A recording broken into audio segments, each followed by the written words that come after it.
대출이 안 나오니까. 네. 그렇다고 금리가 높은 대출 이자를 내면서 그렇게 공격적으로 투자해서 과연 내가 얼마를 벌 수 있을까? 추가 상승에 대한 기대감이 낮은 상태에서 그렇게 공격적으로 나 지금 안 사면 안 돼. 요즘 뭐 그런 포모 현상도 안 나오잖아요. 그렇게 본다면 일단은 매수자들도 지켜보는 상황이고요. 서울 거래 잘 된다고 하다가 네. 갑자기 지금 거래량 안 늘어난다. 뭔가 좀 막 침체장으로 간다. 막 이런 얘기들이 막 나오니까 네네. 왜 이렇게 갑자기 바뀐 거지? 뭐 이런 왜 이럴까? 생각하시거든요. 네. 왜 이럴까 생각해 보면 뭐 지극히 정상적인 흐름 아닐까 하는 생각이 듭니다. 네. 추석 이후에 분위기가 좀 살짝 바뀌었거든요. 네. 그래서 사람들이 이상하다. 분명히 거래량이 늘어나고 있었고 또 뉴스에서 분양가도 올라가고 네. 분위기 좋다라고 했는데 왜 갑자기 이렇게 또 그러니까요. 분위기가 바뀌었을까라고 하는데 왜 그렇게 생각을 하냐면 저는 왜 정상이라고 생각을 하냐면 아직이 뭐 이제 상승장으로 진입이 된 건 아니고요. 네. 조정장이 저는 중간 정도로 보고 있는데 쉽게 생각하면 그겁니다. 엘스 제가 예를 들어 볼게요. 네. 잠실 엘스. 네. 잠실 엘스가 27억 최고가 찍었죠. 2021년에. 네. 1차 하락이죠.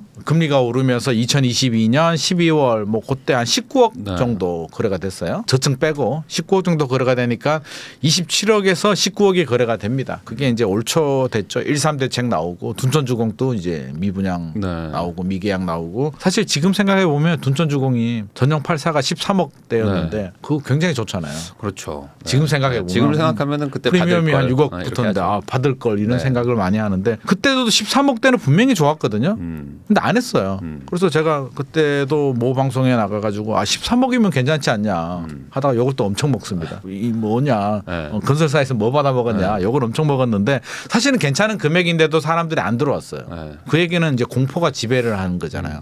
아니야 더 떨어질 것 같아. 네. 지금 들어가면 안 돼. 그래서 정부가 풀었죠. 13 대책 나오고 강남 3구 용산구 다 빼고 다 풀었죠. 전매 제한 또 풀고 뭐 실거주 의무는 결국에는 안 풀렸습니다만 네. 그때는 풀어준다고 하고 하는데 이제 사람들이 정신을 차리고 보니까 이제 공포를 벗어나고 보니까 금리 인상은 멈췄죠. 기준금리 3.5%가 정말 죽을 정도로 힘들었을까? 물론 힘들죠. 네. 고정금리 3.5%면 그 당시 대출 상단 금리가 8%까지 갔으니까 하단 금리는 한 6% 갔었고요. 힘들었는데 죽을 정도는 아니었거든요. 죽을 정도는 아니고 자 규제도 풀렸고 가격을 보니까 엘스 기준에서 야 19억까지 떨어졌네. 19억이면 취득세 내고 여러 가지 세금을 내더라도 그래도 적어도 몇 억은 먹을 수 있지 않아? 라는 계산이 들어옵니다. 모든 사람들은 절대 아무렇게나 하지 않아요. 아니 몇십억을 투입을 하는데 계산을 하죠. 괜찮습니다. 그러면 거래량이 늘어나죠. 2022년 12월 서울 아파트 거래량이 835건 정도 됐습니다. 835건이었는데 1월이 1,400건 조금 넘었어요. 조금 늘어났죠. 2월이 2,400건, 3월이 2,900건, 4월이 아마 3,100건 정도, 5월 뭐 3,000건대까지 올라와요. 사람들이 산다는 얘기죠. 네. 사도 되니까. 아니 규제도 풀렸고 이 정도 가격이면 엘스가 19억, 뭐 19억 5천, 20억, 21억, 22억 올라갑니다. 다 좋은데 폭발적으로 늘어나기에는 여전히 불안한 게 있잖아요. 이게 막 들어가기에는 사실 집값도 그래도 부담스럽기도 하고 막 들어가야 되는 분위기도 아니고 묻지마 투자 이런 분위기는 아니었잖아요. 여름 지나고 추석 가까이 가니까 이제 24억까지 갑니다. 자 그러면 사람들이 다시 또 계산기를 두들겨보죠. 24억에 들어가서 취득세 내고 대출이자 내고 물론 입주하시는 분들은 대출 받으면 대출이자 내고 전세 낀 사람들도 세금 내고 종부세 내고 재산세 내고 전고점이 27억인데 27억 가더라도 24억에 사가지고 세금 떼고 하면 한 1억? 그렇죠. 팔 때 또 양도세 네. 내야 되니까 네. 내가 1억을 벌자고 지금 분위기에 24억을 들어가도 돼? 라는 고민에 빠지는 거죠. 그게 정상적인 흐름이에요. 네. 자 그러면 좀 기다려봐 라고 발을 빼죠. 그럼 추석 지나고 이제 분위기가 조금씩 바뀝니다. 이거 아니야 좀 기다려봐야 될 것 같아. 굳이 내가 금리 언제 내려? 기다리죠. 9월, 10월, 11월, 12월 거래량이 줄어드는데 또 폭발적으로 줄어들지는 않아요. 10월이 아마 2,300건, 2,400건 정도 나왔고요. 11월이 아마 2,000건 좀 안 나올 것 같고 12월도 아마 2,000건 아래 나올 것 같은데 좀 줄다리기 하는 거죠.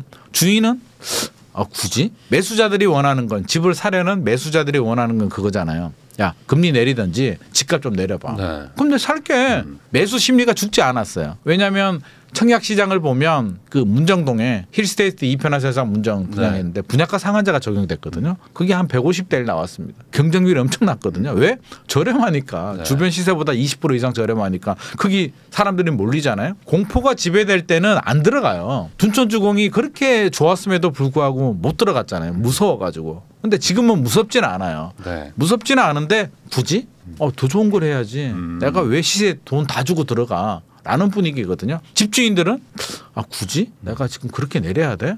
2024년에 금리 내린다잖아. 미국이 지금 3번 내리면 한국은행이 한 번, 2번 내리겠지. 더 내리면 땡큐고. 그러면 2024년이 지나고 2025년이 되면 금리 추이를 보면 더 내려가겠지. 네. 금리도 내려가고. 그래 이제 조정도 2022년, 2023년, 2024년 3년 조정되면 2025년 정도에는 올라가지 않을까? 공급 물량도 줄어들잖아. 인허가 네. 물량 줄어들죠. 착공 물량 줄어들죠. 야, 앞으로 공급이 어떻게 늘어나? 지금 PF 문제 터지는 거 보더라도. 전세? 2022년은 또 전세가 문제였잖아요. 전세가 매매보다 더 떨어졌거든요. 네.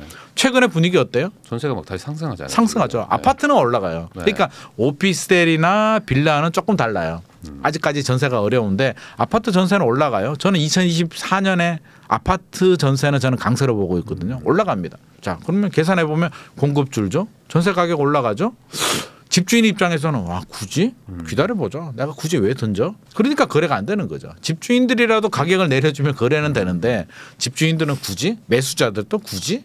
지금 이런 상황이기 때문에 서로 줄다리기 하고 있잖아요. 줄다리기 게임인데 아직 절대적으로 누군가 지고 싶은 마음이 없기 때문에 거래량 줄어들었고요. 분위기는 한번 결정이 되면 한 6개월 이상 가잖아요. 그러면 2024년 상반기까지도 지금 분위기가 좀 갈 것 같습니다. 그러면 일단 변수 빼고요. 금리나 정책적인 변수 빼고 그냥 지금 분위기가 간다면 거래가 늘어나려면 둘 중에 한 명은 좀 양보를 해줘야 되는데 네. 제가 볼 때는 급한 집주인들이 조금 양보를 해줘야 거래가 늘어나지 않나. 그러면 호가가 좀 내려와야만 다시 거래량이 늘어나지 않나 싶습니다. 그러면 이제 듣는 분들 중에 이제 궁금하신 부분이 아마 요거일 수도 있을 것 같은데 그러면 연초에 막 12월, 1월 막 그 1년 전에 네네. 1년 전만 해도 집주인들이 막 던졌으니까 사실 가격이 막 뚝뚝뚝 그럼요. 떨어졌었잖아요. 네네. 근데 지금은 그렇게 굳이 던지지 않아도 될 것 같다라는 거는 뭐 버틸 만한 여력이 생긴 건지 그러니까 무슨 차이가 있었던 걸까요? 한 1년 심리가 사이. 문제죠. 저는 아파트는 심리고요. 또 추가 상승에 대한 기대감이거든요. 2022년 12월로 거슬러 올라가 보죠. 딱 1년 전으로 네. 타임머신 타고 가보면 일단 그때는 무서웠고요. 아니 뭐지? 우리는 예측과 예상이란 걸 하잖아요. 뭐 저도 하고 있고 네. 우리 대표님도 네. 하고 있고 다 하고 있는데 2022년에 제로금리에서 미국이 5.5% 그렇죠. 그거 누가 생각했어요? 저는 상상도 못했거든요. 올라가리라고는 알았죠. 그래 파월 의장이 2021년인가요? 2023년까지 안 올린다고 하더라고요. 네. 그래서 설마 안 올리겠어? 2022년에 2%, 2023년에 한 3%까지는 가겠지. 저 나름대로 시나리오였습니다. 올리기 시작하는데 어라? 상반기만 하더라도 어라? 이거 좀 이상한데? 하반기 되니까 계속 자이언트 스텝. 듣도 보지도 못한 스텝이 우리 항상 베이비 스텝만 봤는데 그렇죠. 빅 스텝은 기본이요. 자이언트 스텝을 막 가니까 한 번도 아니고 2번, 3번 가니까 야 이거 장난 아니다. 큰일 났다. 이 상태로 가면 미국이 5%가 아니라 6%, 7%도 가겠는데 사실 저도 무서웠어요. 끝이 안 보이니까. 이게 끝이 보이면 사실은 7%도 괜찮아요. 2022년에 끝이 안 보였잖아요. 일단 무섭죠. 예측 범위를 벗어나니까 사실은 패닉이 와요. 공포가 지배를 하거든요. 그래서 사실은 작년 같은 경우는 정상적인 흐름이 아니라 공포가 지배가 됐기 때문에 집주인들은 일단 급한 분들. 집주인도 거래량이 800건이었잖아요. 그 얘기는 사실은 집주인들이 막 집어던진 게 아니고 일부 집주인들. 일부 집주인이라고 하면 역전세가 생겨가지고 세입자가 아니 왜 내 전세금 안 주는 거야 소송해 막 하니까 너무 스트레스 받으니까 이제 급하게 파시는 분들. 두 번째는 상속. 부모님이 돌아가셨는데 이제 상속이 되잖아요. 네. 그러면 상속세를 또 내야 돼요. 그렇죠. 상속세도 내야 되고 형제끼리 분쟁도 생기기 때문에 초급매로 나옵니다. 그런 몇 개 매물들이 나오니까 서울이 180만 원가 넘는데 아파트가 830개 거래됐다는 얘기는 그런 매물들이 이제 가격 하락을 주도한 거지. 다수의 집주인들이 야 이거 큰일 났다. 나 던져야겠다. 고점 대비 30% 정도 내린 가격으로 막 집어던져. 그런 가격을 아마 다수의 집주인들이 인정하지 않았을 겁니다. 그래서 단기간에 폭락은 했지만 사실 반등도 좀 컸잖아요. 상반기에 네. 상당히 따라잡았는 이유가 다수의 집주인들은 인정하지 않았다라는 게 제 생각이고요. 일단은 패닉은 벗어났기 때문에 금리도 인상이 일단 멈췄고요. 규제도 풀리고 가격 하락 바닥이라고 하죠. 1차 하락의 바닥을 확인했기 때문에 어느 정도의 자신감을 회복하지 않았나 싶습니다. 그러면은 또 이것도 좀 궁금합니다. 아까 말씀하셨던 게 이제 전고점 대비 많이 떨어졌기 때문에 이 정도면은 뭐 세금 내고 들어가도 이제 뭐 소위 말하는 룸이 좀 많으니까 네네. 들어가겠다. 네네. 이런 수요 수요들이 이제 들어오기 시작했다면, 근데 지금도 아직 전고점보다 좀 아직 많이 안 오른 뭐 그런 안 오른 지역들도 있거든요. 있죠. 그러면 이제 이게 예전 같았으면 풍선 효과처럼 저기가 저렇게 올라갔으니까 우리도 올라가겠지 하면서 막 들어오는 게 있었는데 지금은 그런 게 좀 없다 보니까 거래량도 좀 침체되는 게 아닌가. 그렇죠. 강남이나 과천 쪽은 뭐 사실 많이 빠지지도 않았고요. 또 회복 속도도 빨라가지고 이제 거의 뭐 전고점 비슷하게 또는 살짝 낮은 수준, 또 일부 지역들은 오히려 더 높은 수준인데 또 응구 상계동이나 뭐 이런 쪽은 좀 상반기에 반등을 하다가 하반기 다시 또 이게 반납을 하게 되면서 고점 대비 지금 또 마이너스 30% 이상 벌어진 지역들이 있습니다. 그래서 많이 떨어지긴 했는데 일단은 불확실성, 금리가 언제 내릴지에 대한 한국은행의 구체적인 시그널이 나오지 않았고요. 제가 앞서서도 조정의 터널을 통과하고 있다라고 했잖아요. 그러면 아직은 통과되지 않았는 부분, 그리고 특례보금자리가 또 폐지가 됩니다. 많은 분들이 또 2030들이 사실 자산가들이 상계동에 그렇게 또 공격적으로 들어가지는 않잖아요. 주택 수가 늘어난다는 얘기는 아무래도 관리 포인트가 늘어나고 세금에 대한 노출이 되기 때문에 필요하신 분들이나 자금이 부족하신 분들이 들어가는데 그분들의 자금줄이 특례보금자리가 9월 26일자로 종료가 됩니다. 그게 추석 지나고 꺾이는데 저는 상당한 영향을 줬다. 대출이 안 나오니까. 그렇다고 금리가 높은 대출 이자를 내면서 그렇게 공격적으로 투자해서 과연 내가 얼마를 벌 수 있을까? 추가 상승에 대한 기대감이 낮은 상태에서 그렇게 공격적으로 나 지금 안 사면 안 돼. 요즘 뭐 그런 포모 현상도 안 나오잖아요. 그렇게 본다면 일단은 매수자들도 지켜보는 상황이고요. 또 상당 부분 살 사람들은 좀 많이 사지 않았을까? 2020년, 2021년, 2022년 상반기까지 또 상당한 수요자들은 또 주택을 무주택자들이 구입을 했기 때문에 그 부분도 영향을 준 것 같습니다. 거기에 청약 무주택자들 중에 또 좋은 거 나왔잖아요. 뉴홈. 분양가도 저렴하고 입지도 좋은데 굳이 무리하게 내가 기존 주택을 또 사야 돼? 기다리면 좋은 청약 물량들 많이 나온다라고 하니 그걸 또 기다리는 수요들도 있죠. 그래서 전체적으로 맞물려서 지금 거래가 안 되고 있는데 저 개인적으로는요. 물론 사야 되는 분들도 있고 굳이 지금 안 사도 되는 분들도 있는데 사야 되는 분들이고 자금이 부족하신 분들이라면 저는 오히려 많이 떨어진 지역이 상계동이나 뭐 창동 쪽에 GTX 호재도 있고 재건축 호재도 있잖아요. 용적률 낮은 아파트. 그런 아파트라면 저는 오히려 지금이 괜찮지 않나 싶습니다. 필요하신 분들이라면. 연끌하라는 얘기는 절대 아니고요. 그러니까 그런 곳들도 사실 한 2년 전만 해도 되게 호재 얘기 많고 막 분위기 되게 좋았었었는데 지금은 약간 좀 시장이 좀 식다 보니까 아직 거기까지는 사람들이 관심이 없다. 아직은. 그러니까 오히려 그걸 뭐 역으로 생각하면 뭐 그런 데를 지금 투자를 필요하신 분들이라면 실거주로 들어가면 필요하신 분들인데 조정이 되지 않는 지역보다 아파트보다 저는 미리 조정이 된 지역을 들어가라고 저는 추천드립니다. 필요하신 분들이라.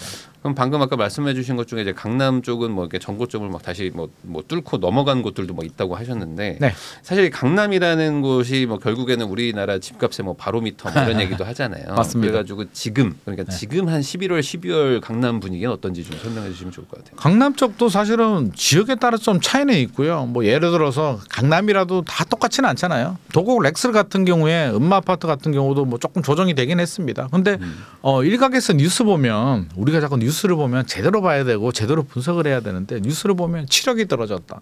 그 뉴스 보셨죠? 7억 떨어. 아 진짜? 강남이 아무리 강남이어도 진짜 7억이 갑자기 떨어져? 7억이? 말이 안 되죠. 그래서 보니까 원밸리예요. 원밸리 같은 경우는 지금 한 40억, 35억에서 43억 왔다 갔다 하잖아요. 그럼 7억이 어떻게 발생을 했냐면 9월에 거래된 게 45억에 거래가 됐고 뭐 11월에 37억인가 38억 얼마에 거래가 됐대요. 그러면 7억이 차이가 나는데 거래 내역을 쭉 보니까 9월에도 45억도 있었고 28억도 있었고 37억도 있었고 38억도 있었단 말이에요. 11월도 10월도 마찬가지고요.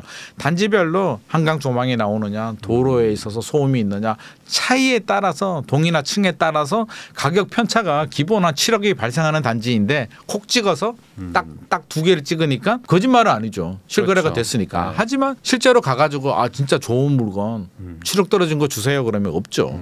안 좋은 물건들. 그런 트릭이 있다. 그래서 강남은 그렇게 7억씩 떨어진 건 절대 아니고요. 도곡 렉스도 좀 떨어지긴 했는데 작년에 좀 떨어지고 반등 폭이 좀 작다는 거지 폭락하지 않았습니다. 또 최근에 나온 뉴스 중에 또 하나 있었어요. 대치동에 5억이 떨어졌다라는 또 뉴스가 나왔더라고요. 그래서 이건 또 뭐야. 대치동이 무슨 5억이 떨어져. 대치 삼성 1차던데 보니까 이것도 기자분이 또 충분히 알아보고 써야 되는데 17억짜리가 12억에 떨어졌대요. 아니 갑자기 그것도 12일 만에 네. 그렇게 떨어지면 우리 사야 되잖아요. 네.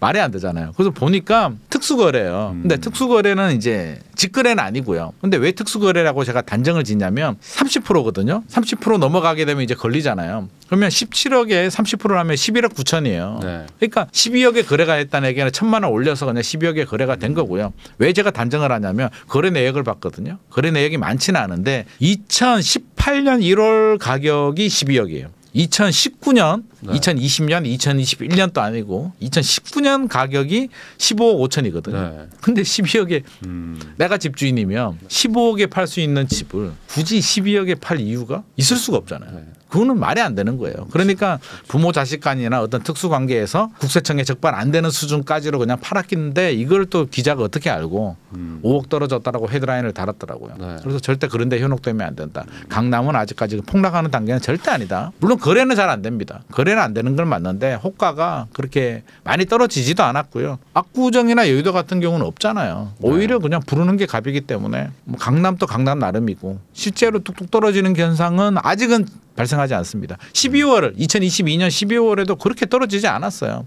고점 대비 과천이나 강남이 고점 대비 한 15% 정도 떨어졌고요. 외곽 지역들은 뭐 30%, 40%까지도 일부 매물들이 떨어졌기 때문에 아직은 그럴 때가 아니다. 물론 시간이 더 지나면 우리 저수지 이론이라고 있잖아요. 네. 외곽부터 빠지고 중심지는 늦게 빠지니까 물론 여기서 금리 인하가 생각보다 더디고 피로감이 누적이 되고 경제가 안 좋고 PF가 문제가 되면서 못 버티겠는데 라는 피로감이 누적이 될 때 뭐 2차 하락이 올 수도 있습니다만 그때는 강남이 좀 빠질 수는 있습니다만 지금은 그럴 때는 전혀 아니다라는 말씀 드리고 싶습니다. 그러니까 뭐 2차 하락의 가능성이 뭐 아직 뭐 제로가 된 건 아니지만 그럼요. 가능성은 있죠. 그렇지만 지금 상황이 뭐 2차 하락의 어떤 뭐 시작이다라고 보기에도 시작도 아니고요. 물론 뭐 조정의 중간이니까 2차 하락이 올 수 있습니다. 저는 올 수도 있다라고 보는데 그게 2024년은 아닐 것 같고요. 또 여러 가지 변수들이 워낙 많기 때문에 일단은 좀 지켜볼 필요는 있겠다라는 생각입니다.